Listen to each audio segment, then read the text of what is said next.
Hi all, doing a quick video here trying out this new articulated arm that my wife got me because she's awesome.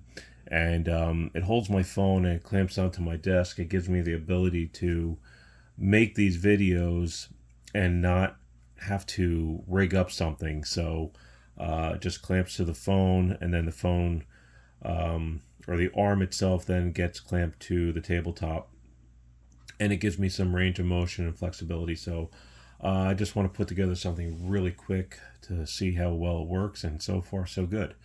And then in the process, I figure I'll put out a video on this pedal, which I did mention the other day in an Instagram and Facebook post called the Orthrus. So Orthrus was a mythological Greek mythology, I think, two-headed dog that guarded cattle. Um, and the reason why I'm calling it that, the pedal itself is a dual LM386 chip distortion pedal. So I had extra LM386s from the creature build that I do, and I wanted to do something different with them. I didn't want to make the same old pedal. I didn't want to make something just a boring distortion. I wanted to do something a little bit unique. So I figured, why not put two LM386s into an enclosure and see what it does. And I started putting it on my breadboard, and I'm running into problems mostly with power. I'm not getting enough power, and something definitely sounds like it's starved for voltage. So I'm kind of scratching my head here, and I'm like, okay, let me just see if there's any circuits I could follow on the internet that might help. So I put in dual LM386 circuit, and the first thing that pops up is a Earthquaker Devices Acapulco Gold distortion pedal. And I look at the schematic, and it's almost identical to what's on my breadboard. So I didn't create anything new. I just built something that's already been on the market forever by a fairly decent, big company. Earthquaker Devices makes some great stuff. I own a couple of their pedals, and they're just super well made. Anyway,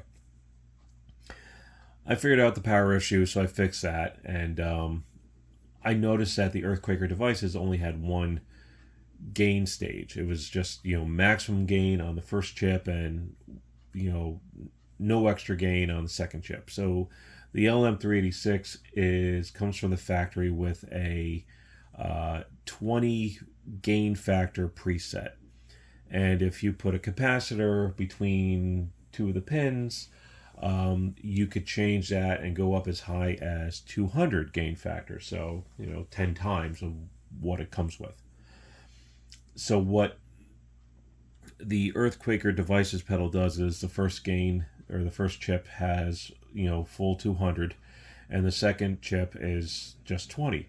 I'm like, well, why not have a variable setting and have anywhere from, it's not going to be 20, it's going to be more than 20, we'll say 40 to 200 on the first, and then we're going to have a secondary button, this guy right here, that's going to activate 200 on the second chip. That should be great. And on the breadboard, it worked fairly well. The distortion was a little too much, but okay, I'm like, that's, I can make that work. So I take that and I throw it into this enclosure. I bought this enclosure because it was on sale, and purple's my favorite color, so why not? I was actually going to build an FPA26 fuzz blaster into it, but I'm looking at this thing saying, you know what? Let me put this to good use now. So I throw my circuit in there that I build, and it squeals like a pig. It is unusable at high volume and high gain, to the point where I could not control it. So I start padding the secondary chip. I put in more resistors, and I got it to, it wouldn't squeal as much, but it was still squealing, and the boost factor was nowhere near where I wanted it to be. It was not giving me anything that was noticeably different. So I'm like, okay, what else could be wrong here? I've shielded everything. I have created a star ground. I've done all these things, and I still really can't get it to work right. And doing a little bit more research, I found out that there are other pedals out there that do things like this, and some of them do have the same problem. Others, they purposely don't use a second chip the way I'm trying to use it to avoid this. So I'm like, okay, I'm just gonna forgo this and come up with something else. However, I already drilled the box out for everything because, like I said, on the breadboard it worked fine. And sit there and say, well, if it worked fine on the breadboard, it should work fine in the box. And no, not necessarily. When you're on a breadboard, and you know what? Hold on, let me show you what I mean by breadboard.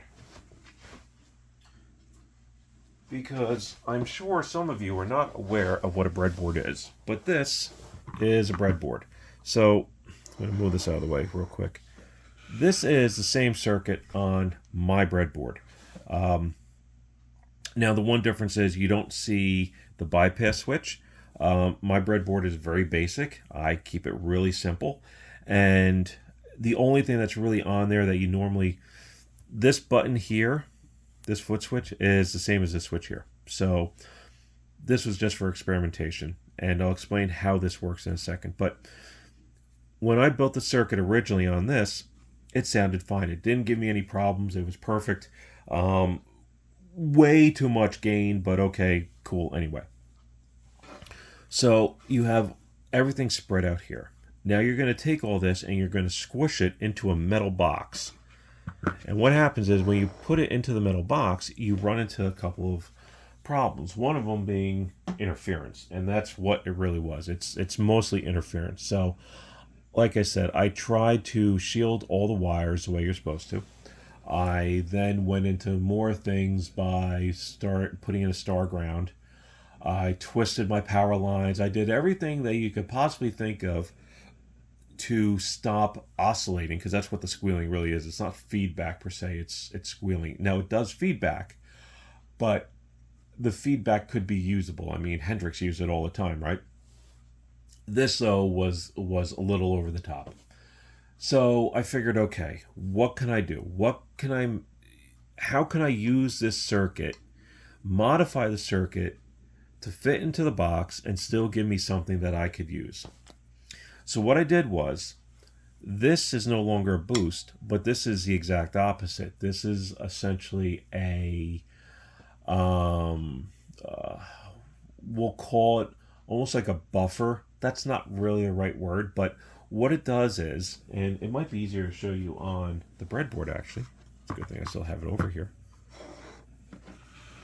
So this part of the circuit right here, this is this guy here. So this volume knob, or this knob, is actually your gain control, and it's the same as this here. And this is kind of backwards. So my inputs here, my outputs here, which is why everything's a little twisted. Logically, this is how it works for me, because when I build a board, I build it upside down. And then I do all the soldering from the back. So what happens here is this switch overrides, or not overrides, but removes this capacitor. So this capacitor right here allows me to increase the gain from 20 to 200. And what it does is, one leg goes to pin 1 on the chip, and the second leg goes to pin 8. Now, it goes through this control right here because I want to give it the ability to adjust my gain. I don't want 200 all the time. Maybe I do, maybe I don't. This way I could go from nothing to all the way up. Makes it nice and easy and gives me the ability to have more adjustment. The Earthquaker Devices doesn't do that. What the Earthquaker Devices does, they give you one control, volume. And I guess the idea is the Earthquaker Devices pedal is based on an amplifier. It's based on a Sun Model T amp on its preamp. And I guess the idea was the Sun Model T sounds great when you dime every single control. So the only thing you really need is the volume, and that's kind of where Earthquaker Devices pedal sits. It only has the one control, the volume, which for me is this right here. I wanted more to that. I want to keep it a little bit different. I don't want to make what's already out there. I want to add something to it. So what happens is when you flip the switch, you put the circuit in and out of, meaning the circuit, this capacitor, in and out of the loop. So right now the circuit is open, meaning this capacitor is not being used. When I flip it this way, now this capacitor is being used, and my gain factor goes from, we're going to say 30 or so to 200.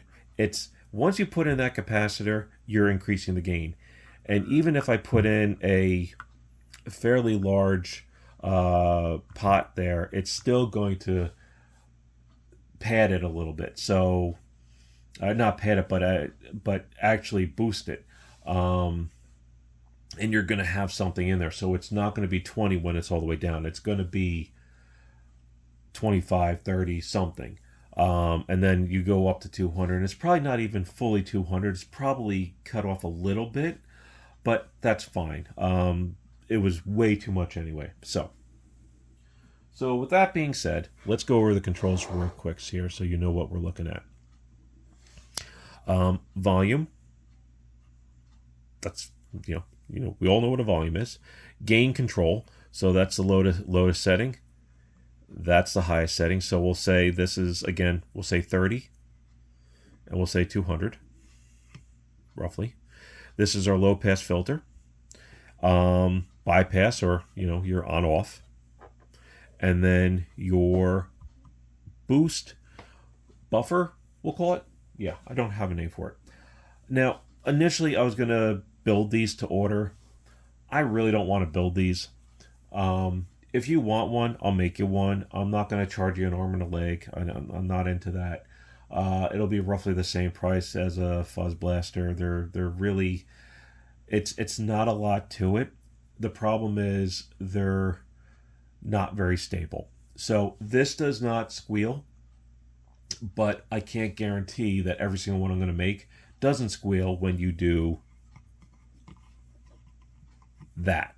And that's the issue. And for me, a pedal that you can't turn on all the way without it going into some kind of oscillating issue is a problem for me, if you don't want it to oscillate. Now, we know that the creature oscillates by design, that it's supposed to do that. This is not supposed to do that. And it only oscillates when it's sitting idle, essentially. So it won't oscillate if you're playing, but as soon as you stop, you get that squeal, you get that oscillation. So that's that. So now let's normalize this. And for the guitar, we're going to use our Kiesel, our Aries, the pink one, because I love this guitar. That's our clean signal. Now we're going into the pedal. There's nothing else into the pedal. The pedal is then going into a 1960s Gibson GA 30 RVT, which is the amp I use for most of my demos when I'm not going into like Tone X or something like that. And then the audio and the video is all just coming through my phone, so there's no microphones or anything involved. Again, the clean.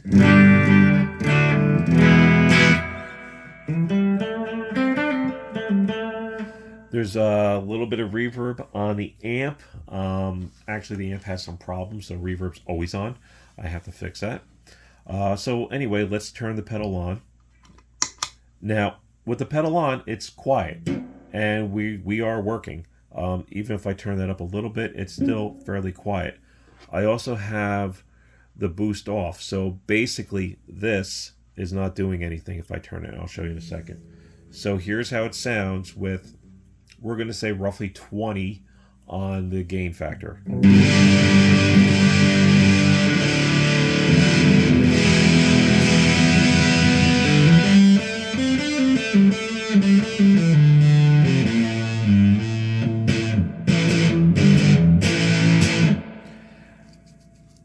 So if I turn,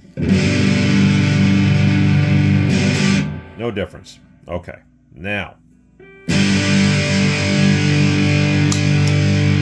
You'll hear a difference.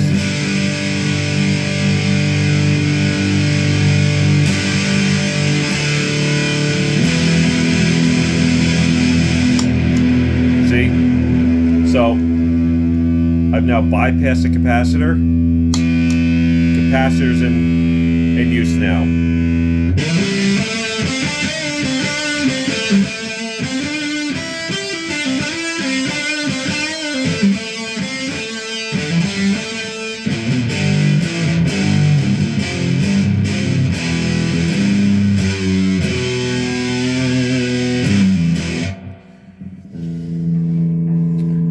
The bypass filter, or the low pass filter, sorry.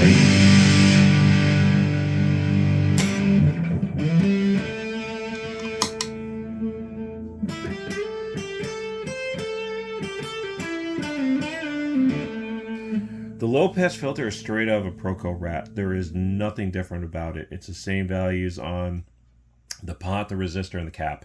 I like it. It's simple. It has a pretty big impact. You'll hear that the volume's dropped a lot too when you turn it all the way over. That's just the nature of it. So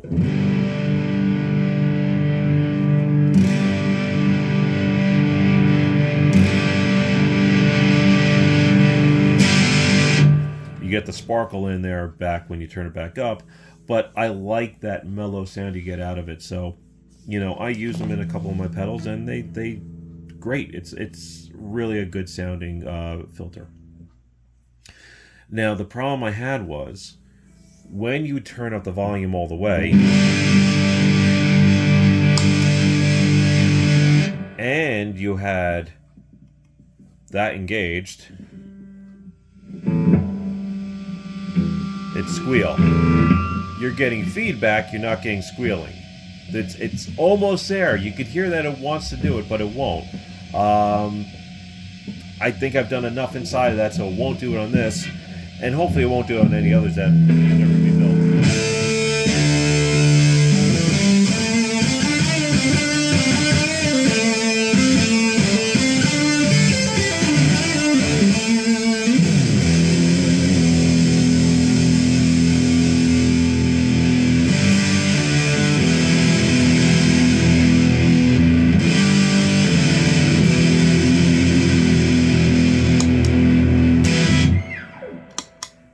So that's it. You know, again, it's a basic pedal as far as the distortion goes. It doesn't have a whole bunch of features other than volume, gain, a tone. Essentially, it's a filter, but it's still, you know, think of it as a tone. And then you have, you know, your on off, and you have your boost. So again, I don't really plan on making these, but if this is something that you're sitting there and saying, I have to have Sam make me one, I will. I'll make you a pedal, but it's something that you could probably get from 20 other guys that make it already. Is mine unique? Maybe. I don't know. Is mine better than anyone else's? Probably not. It's no worse than any other one. But, and I know I'm a great salesman for my company. I'm just trying to be honest here. It's a good pedal. Don't get me wrong. But, you know, you could get the same thing from Earthquaker Devices for like, I think they sell new for less than $120. The Acapulco Gold, if you don't want the boost and you're fine with just having a volume control. You know, like I said, I price these right around the same as an FPA 26, which I think is 150 shipped. So, you know, you're getting something a little bit different. Is it different to the point where it's worth it? Maybe it is to you. I think it's a nice pedal. I'm actually going to probably be using it on one of my boards, and most likely replacing my Death by Audio Interstellar Overdrive. Perhaps, we'll see. Or even my Rat that I have, which is not really a Rat. It's made by another company. It's no longer in business. Simply because I do like it that much. And it gives me a lot more flexibility than some of the other pedals. And I think it's very musical. So anyway, like I said, the video was more or less to go over, me using my new arm and doing a quick video on this, and it's turned out to be 20 minutes long. So thanks for all who watched the whole entire time. I appreciate it, and stay tuned for some more videos. Thank you.